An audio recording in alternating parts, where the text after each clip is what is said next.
In today's video, I'm going to teach you how to cancel my Xero subscription. Before we start, make sure you're signed into the correct Xero organization and that your user role includes billing or subscription admin access.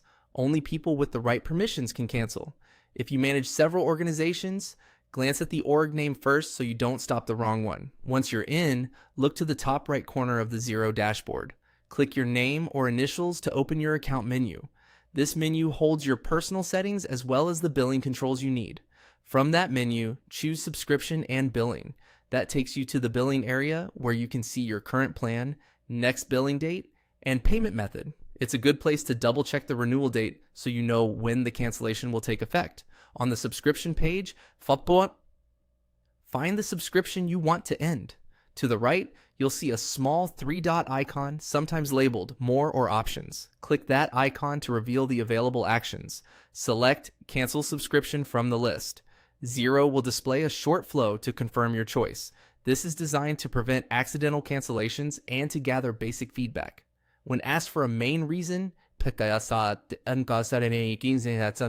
that best fits your situation.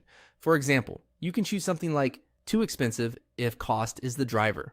Providing an honest reason helps improve the product and won't affect your ability to cancel. If a comment box is offered, keep your note brief and professional. To finish, click Confirm Cancellation. Look for an on-screen confirmation message. You'll also typically receive a confirmation email. Keep it for your records. If you don't see the email, check your spam folder or verify which email address is linked to your Xero login. A few things to know after you cancel. The change generally applies from the end of your current billing period, so you'll keep access until that date and won't be charged after it. Any add-ons tied to the subscription follow the same cancellation. Access to your data may change after the period ends, depending on your region and plan, so consider exporting reports you'll need later before the renewal date. If you can't find the cancel option, you may be signed in without billing rights, or you might be viewing a different organization. Switch to the correct org or ask an account owner to review your permissions. And if anything looks unusual, Xero support can help verify the status. That's it. Your Xero subscription is now canceled with confidence.